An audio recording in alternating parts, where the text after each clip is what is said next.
Simple recipe, blog ಕೂಡ 10 ನಿಮಿಷದಲ್ಲಿ ಮುಗಿದೋಗುತ್ತೆ. Tandoori baby corn. ಆದ್ರೆ ನಿಮ್ಗೆ ಯಾವ ತಂದೂರಲ್ಲೂ ಹಾಕೋ ಅವಶ್ಯಕತೆ ಇಲ್ಲ. ಇದಿಷ್ಟಿದ್ರೆ ನಿಮ್ ಮನೆಯಲ್ಲಿ ಈಸಿಯಾಗಿ 5 ನಿಮಿಷದಲ್ಲಿ ತಂದೂರಿ ಬೇಬಿ ಕಾರ್ನ್ ಮಾಡ್ಕೋಬಹುದು. ಪ್ಯಾನ್ ಇಟ್ಕೊಂಡಿದೀನಿ. ಹುಡುಗಿ ಮುಂದೆ ಸ್ಕೋಪ್ ತಗೊಂತೀಯ ಡಾರ್ಲಿಂಗ್, ಸ್ಕೋಪ್ ತಗೋ ಡಾರ್ಲಿಂಗ್. ಹಿಂಗೆ ಫ್ರೈ ಆದ್ಮೇಲೆ ಹೇಗಿರುತ್ತೆ ಅಂತ ತೋರಿಸ್ ಬನ್ನಿ. ಕನ್ನಡ ತಾಯಿ ಮಕ್ಕಳೆಲ್ಲ ಎದ್ ಬಂದ್ರಪ್ಪ.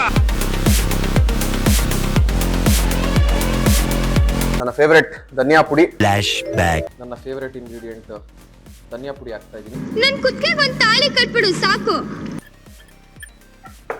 ಇದು ನಮ್ಮ ಸ್ಕಿಲ್ಸ್. ಕೊತ್ತಂಬರಿ ಸೊಪ್ಪನ್ನ ಉದರಿಸುವುದು.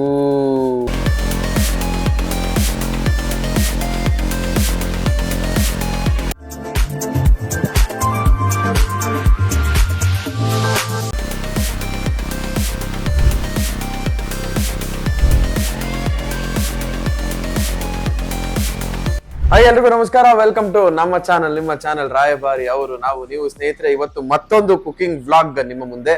ಸಿಂಪಲ್ ರೆಸಿಪಿ, ವ್ಲಾಗ್ ಕೂಡ 10 ನಿಮಿಷದಲ್ಲಿ ಮುಗಿದೋಗುತ್ತೆ. ಯಾಕಂದ್ರೆ ಅಷ್ಟು ಸಿಂಪಲ್ ಆಗಿರೋ ಒಂದು ಈವ್ನಿಂಗ್ ಸ್ನಾಕ್ ನ ನಿಮ್ಮ ಮುಂದೆ ಮಾಡಕ್ ಬಂದಿದ್ದೀನಿ. ಪ್ಯೂರ್ ವೆಜ್ ಸ್ನಾಕ್ ಮಾಡ್ತಾ ಇದ್ದೀನಿ ಇವತ್ತು. ನಾನ್ ವೆಜ್ ತುಂಬಾ ತೋರಿಸ್ತೀರಾ ಅಂತ ಹೇಳ್ತಾ ಇದ್ರೆ, ಅದಕ್ಕೋಸ್ಕರ ವೆಜ್ ನವರಿಗೆ ಇವತ್ತು ಈಸಿಯಾಗಿ 5 ನಿಮಿಷದಲ್ಲಿ ಮನೇಲಿ ಮಾಡ್ಕೊಳ್ಳುವಂತ ಒಂದು ಬೇಬಿ ಕಾರ್ನ್ ಇಟ್ಕೊಂಡು ಒಂದು ಸ್ನಾಕ್ ನ ಮಾಡ್ತಾ ಇದೀವಿ. ಆ ಸ್ನಾಕ್ ಯಾವುದು, ಅದರ ಹೆಸರೇನು, ಎಲ್ಲ ಮುಂದೆ ಇಂಗ್ರೀಡಿಯೆಂಟ್ಸ್ ತೋರಿಸ್ತಾ ಹೇಳ್ತಾ ಹೋಗ್ತೀನಿ. Welcome to our channel once again. ಸ್ನೇಹಿತರೆ, ನಾನು ಹೇಳಿದಾಗೆ simple and easy quick evening snack ನ ಹೇಳ್ಕೊಡ್ತಾ ಇದ್ದೀನಿ ಬೇಬಿ ಕಾರ್ನ್ ಇಂದ. ಏನಪ್ಪಾ ಅಂದ್ರೆ ಅದು ತಂದೂರಿ ಬೇಬಿ ಕಾರ್ನ್. ಆದ್ರೆ ನಿಮ್ಗೆ ಯಾವ ತಂದೂರಲ್ಲೂ ಹಾಕೋ ಅವಶ್ಯಕತೆ ಇಲ್ಲ. ಈಸಿಯಾಗಿ ಮನೇಲಿರುವಂತ ಪ್ಯಾನ್ ಅಲ್ಲೇ ಮಾಡ್ಕೋಬಹುದು. ಇದೊಂಥರ ತಂದೂರಿ ಬೇಬಿ ಕಾರ್ನ್ ಫ್ರೈ ಅಂತಾನೆ ಹೇಳ್ಬೋದು. ಸೊ ಹೇಗ್ ಮಾಡೋದು ತಂದೂರಿ ಬೇಬಿ ಕಾರ್ನ್ ಫ್ರೈನ ಅಂತ ನೋಡಕ್ಕಿಂತ ಮುಂಚೆ ಇಂಗ್ರೀಡಿಯೆಂಟ್ಸ್ ಏನೇನ್ ಬೇಕು ಅಂತ ಹೇಳ್ತಾ ಹೋಗ್ತೀನಿ.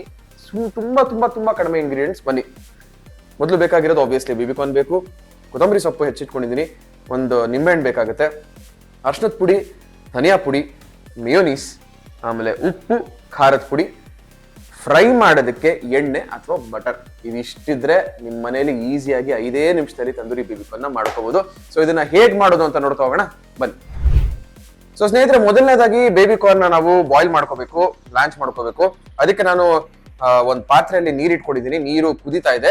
ಇದಕ್ಕೆ ನಾನು ತಗೊಂಡಿರುವಂತ ಬೇಬಿ ಕಾರ್ನ್, ಅದು ಹೋಲ್ ಬೇಬಿ ಕಾರ್ನ್ ಹಾಕ್ತಾ ಇದ್ದೀನಿ ನಾನು. ಬೇಬಿ ಕಾರ್ನ್ ಕಟ್ ಮಾಡ್ಕೊಳ್ಳೋ ಅವಶ್ಯಕತೆ ಇಲ್ಲ. ನಿಮ್ಗೆ ಹಂಗೂ ಬೇಕು ಅಂದ್ರೆ ಅರ್ಧಕ್ಕೆ ಮಾತ್ರ ಕಟ್ ಮಾಡ್ಕೊಳ್ಳಿ, ಇಲ್ಲಾಂದ್ರೆ ಪೂರ್ತಿ ಹಾಕಿದ್ರು ಚೆನ್ನಾಗಿರುತ್ತೆ. ಸೊ ನಾನು ಬೇಬಿ ಕಾರ್ನ್ ಇದಕ್ಕೆ ಹಾಕ್ತಾ ಇದ್ದೀನಿ. ಅಂಡ್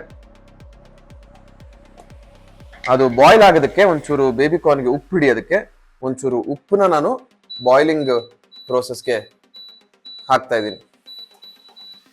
ಸೊ ಇದೊಂದು 4 ರಿಂದ 5 ನಿಮಿಷಗಳ ಕಾಲ ಬಾಯ್ಲ್ ಆಗ್ಲಿ ಚೆನ್ನಾಗಿ ಬೇಬಿ ಕಾರ್ನ್. ಬಾಯ್ಲ್ ಆದ್ಮೇಲೆ ನೆಕ್ಸ್ಟ್ ಏನ್ ಮಾಡೋದು ಅಂತ ಹೇಳ್ತೀನಿ. 5 minutes later. Okay, so baby corn ಚೆನ್ನಾಗಿ ಬೆಂದಿದೆ, ನೀಟಾಗಿ ಬೆಂದಿದೆ ಬೇಬಿ ಕಾರ್ನ್. ಸೊ ನೀವು ಆದಷ್ಟು 90% ಅಷ್ಟು ವಾಟರ್ ಅಲ್ಲೇ ಬೇಯಿಸ್ಕೊಂಡ್ಬಿಡಿ ಬೇಬಿ ಕಾರ್ನ್. ಯೂಶಲಿ ರೆಸ್ಟೋರೆಂಟ್ ಅಲ್ಲೆಲ್ಲ ಏನ್ ಮಾಡ್ತಾರೆ, ನಿಮ್ಗೆ ತಂದೂರ್ ಇರುತ್ತೆ. ಸೊ ಡೈರೆಕ್ಟ್ ಆಗಿ ಮಸಾಲ ಮ್ಯಾರಿನೇಟ್ ಮಾಡ್ತಾರೆ, ತಂದೂರ್ ಒಳಗೆ ಇಡ್ತಾರೆ. ಸೊ ಡೈರೆಕ್ಟ್ ಹೀಟ್ ಇಂದ ಅದು ಬೇಬಿ ಕಾರ್ನ್ ಬೇಗ ಬೇಯುತ್ತೆ. ಬಟ್ ನಮ್ಮ ಮನೇಲಿ ಯಾವ ತರ ಆಗುತ್ತೆ ಹಂಗಾಗಲ್ವಲ್ಲ. ಸೊ ಹಾಗಾಗಿ ವಾಟರ್ ಅಲ್ಲಿ ಆಲ್ಮೋಸ್ಟ್ 90% ಬೇಬಿ ಕಾರ್ನ್ ಬೇಯಿಸ್ಕೊಂಡ್ಬಿಡಿ. ಸೊ ನೆಕ್ಸ್ಟ್ ಏನ್ ಮಾಡ್ಬೇಕು ಅಂದ್ರೆ, ಇವಾಗ ನಾನು ಒಂದು ಪ್ಯಾನ್ ಇಟ್ಕೊಂಡಿದೀನಿ. ಹುಡುಗಿ ಮುಂದೆ ಸ್ಕೋಪ್ ತಗೊಂತೀಯ ಡಾರ್ಲಿಂಗ್, ಸ್ಕೋಪ್ ತಗೋ ಡಾರ್ಲಿಂಗ್. ಹಿಂಗೆ ಎಸ್, ಒಂದು ಪ್ಯಾನ್ ಇಟ್ಟಿದ್ದೀನಿ. ಇದಕ್ಕೆ ಆಯಿಲ್ ಅಥವಾ ಬಟರ್ ನಿಮ್ಗೆ ಇಷ್ಟ ಬಂದಿದ್ದು ಏನು ಬೇಕಾದ್ರೂ ಹಾಕೊಳ್ಳಿ. ನಾನು 2 ಟೇಬಲ್ ಸ್ಪೂನು ಎಣ್ಣೆ ಹಾಕೊಂಡಿದ್ದೀನಿ. ಎಣ್ಣೆ ಚೆನ್ನಾಗಿ ಕಾಯ್ಲಿ. ಓಕೆ ಫ್ರೆಂಡ್ಸ್, ಎಣ್ಣೆ ಕಾದಿದೆ. ಸೊ ಇವಾಗ ಬಾಯ್ಲ್ ಮಾಡಿ ಇಟ್ಕೊಂಡಿರುವಂತ ಬೇಬಿ ಕಾರ್ನ್ ಅನ್ನ ನಾನು ಎಣ್ಣೆಲಿ ಬಿಡ್ತಾ ಇದ್ದೀನಿ. ನೀಟಾಗಿ ಪ್ಲೇಸ್ ಮಾಡ್ಕೊಳ್ಳಿ. ಓಕೆನಾ? ಇದು ಎಲ್ಲ ಸೈಡು ಒಂಚೂರು ಗೋಲ್ಡನ್ ಬ್ರೌನಿಶ್ ಬರೋ ರೀತಿ ಫ್ರೈ ಆಗ್ಬೇಕು. ಸೊ ನೀವು ತಿರುಗಿಸಿ ನೀಟಾಗಿ ಫ್ರೈ ಮಾಡ್ಕೋಬಹುದು. ಫ್ರೈ ಆದ್ಮೇಲೆ ಹೇಗಿರುತ್ತೆ ಅಂತ ತೋರಿಸಿ ಬನ್ನಿ. ಕನ್ನಡ ತಾಯಿ ಮಕ್ಕಳೆಲ್ಲ ಎದ್ ಬಂದ್ರಪ್ಪ.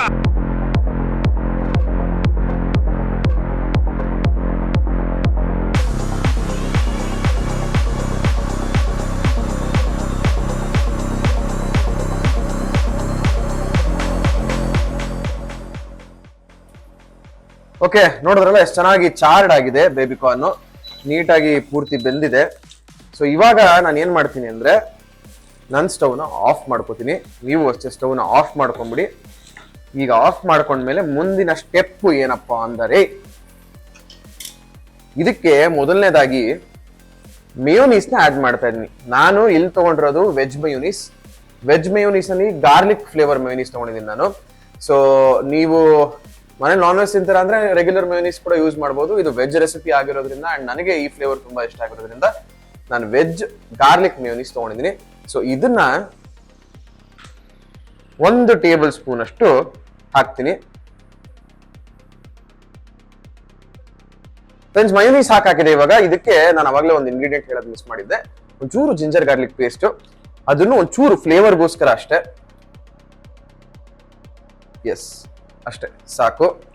ಆಮೇಲೆ ಈಗ ಮಸಾಲೆಗಳಿಗೆ ಬರೋಣ. ಖಾರದ ಪುಡಿ, ಇದು ಕೂಡ ಒಂದು 1/4 ಟೀ ಸ್ಪೂನು ಅಷ್ಟೇ ಸಾಕು.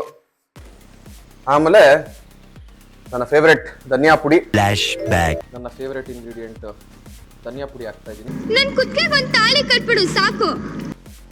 ಇದು ಅಷ್ಟೇ, ಇದು ಒಂದು 1/4 ಟೀ ಸ್ಪೂನು. ಆಮೇಲೆ ಅರಿಶಿನದ ಪುಡಿ 1 ಚಿಟಿಕೆ. ಓಕೆನಾ? ಸೊ ಇದೆಲ್ಲದನ್ನು ನಾನು ಏನ್ ಮಾಡ್ತಿದ್ದೀನಿ ಹೇಳಿ, ಸ್ಟವ್ನ ಆಫ್ ಮಾಡ್ಕೊಂಡು ಹಾಕಿದ್ದೀನಿ. ಈಗ ಇದೆಲ್ಲದನ್ನು ಮಿಕ್ಸ್ ಮಾಡ್ಕೋಬೇಕು.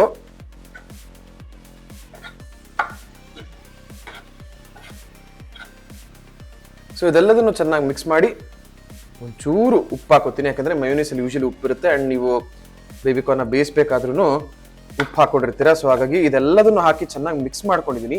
ಈಗ ಸ್ಟವ್ ಆನ್ ಮಾಡ್ಕೊಳ್ಳಿ. ಓಕೆ, ಒಂಚೂರು ಮೀಡಿಯಂ ಫ್ಲೇಮಲ್ಲಿ ಇಟ್ಕೊಳ್ಳಿ. ಮೀಡಿಯಂ ಫ್ಲೇಮಲ್ಲಿ ಇಟ್ಕೊಂಡು ಇದನ್ನ ಜಸ್ಟ್ ಟಾಸ್ ಮಾಡ್ಬೇಕಷ್ಟೇ. ಓಕೆ, ಓವರ್ ಕುಕ್ ಆಗಕ್ಕೆ ಬಿಡಬೇಡಿ. ಯೂಶಲಿ ಮಯೋನೀಸ್ ಕುಕ್ ಆಗೋದು ಅಷ್ಟು ಒಳ್ಳೇದಲ್ಲ ಅಂತ ಹೇಳ್ತಾರೆ, ಫ್ಲೇವರ್ಗೆ ಅಷ್ಟೇ, ನಥಿಂಗ್ ಎಲ್ಸ್. ಸೊ ಇದನ್ನ ಒಂಚೂರು ಟಾಸ್ ಮಾಡೋ ಥರ ಮಾಡಿಕೊಂಡು ಒಂಚೂರು ಈ ಪುಡಿಗಳದೆಲ್ಲ ಹಸಿ ವಾಸನೆ ಹೋಗೋವರೆಗೂ ಒಂಚೂರು ಬಾಡಿಸ್ಕೊಳ್ಳಿ ಅಷ್ಟೇ.